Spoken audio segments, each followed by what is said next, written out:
Tout d'abord, j'étais jeune joueur de foot à l'AS Muret. Donc j'ai fait toute ma carrière là-bas de débutant jusqu'en espoir.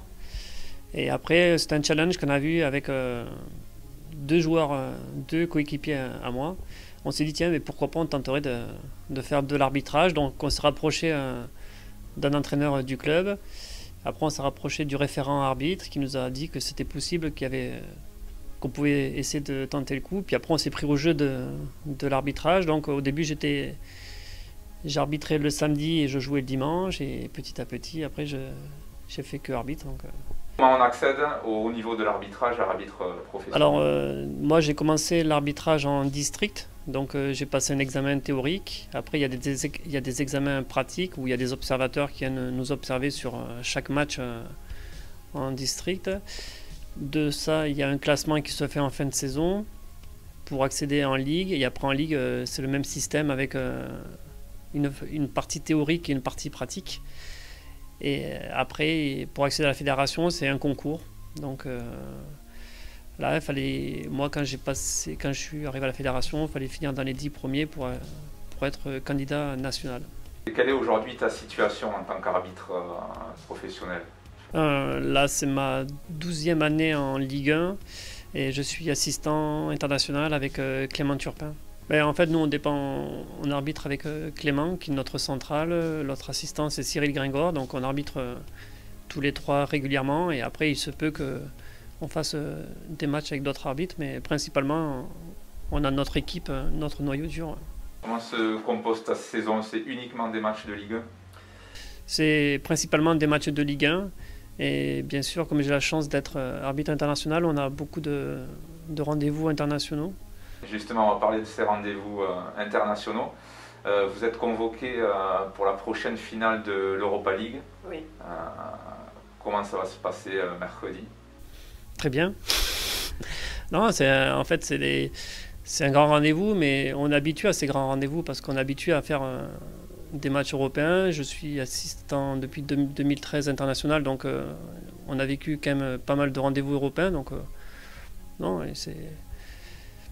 c'est très bien. Ouais, Et après cette échéance, vous êtes également convoqué pour l'Euro. Oui. C'est bien ça, comment ça va se passer?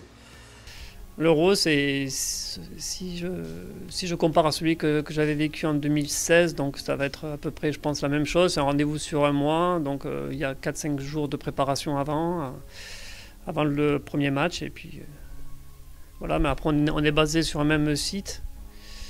Point de vue arbitrage, quelles sont les qualités requises? Après, ce qui est important pour nous déjà, c'est d'avoir une base foncière. Donc athlétiquement, il faut être bien physiquement. Nous, ce qui est important, spécialement pour les assistants, c'est l'explosivité. Donc c'est pour ça que je fais un travail de renforcement musculaire. Et cette année, ça fait 2 ans que je me suis inscrit dans une salle de CrossFit à Muret pour m'expérimenter, pour être mieux athlétiquement. Et après, ce qui est important aussi, c'est la concentration, parce que il faut être concentré pendant 90 minutes pendant tout le match et faire abstraction de tout ce qui peut se passer. Donc, Lors de vos rencontres, est-ce qu'après les matchs, vous utilisez la vidéo?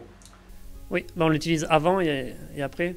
Avant, déjà, on a la chance d'avoir un outil technique, une plateforme qui a été mise en place par la fédération et par l'UEFA. Donc, c'est une chance pour nous où on a la possibilité de voir tous les matchs qu'on puisse voir.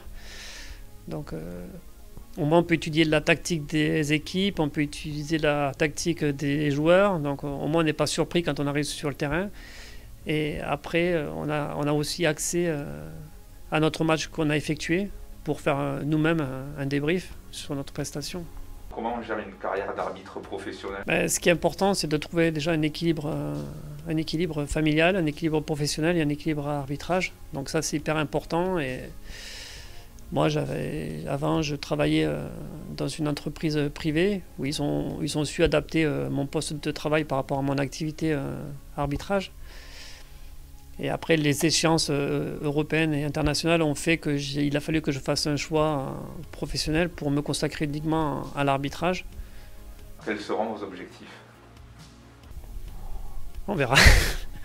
prendre du plaisir avant tout, parce que qu'on soit en Ligue 1 ou sur un championnat européen, ou même arbitre en Ligue ou en district, le plus important c'est de prendre du plaisir. Et j'ai beaucoup de souvenirs quand j'étais en Ligue et même en district, et je sais que c'est pas toujours facile, même pour eux, sur les terrains où ils sont beaucoup moins protégés que nous. Donc le principal c'est prendre du plaisir avant tout, peu importe ce qu'on arbitre comme match.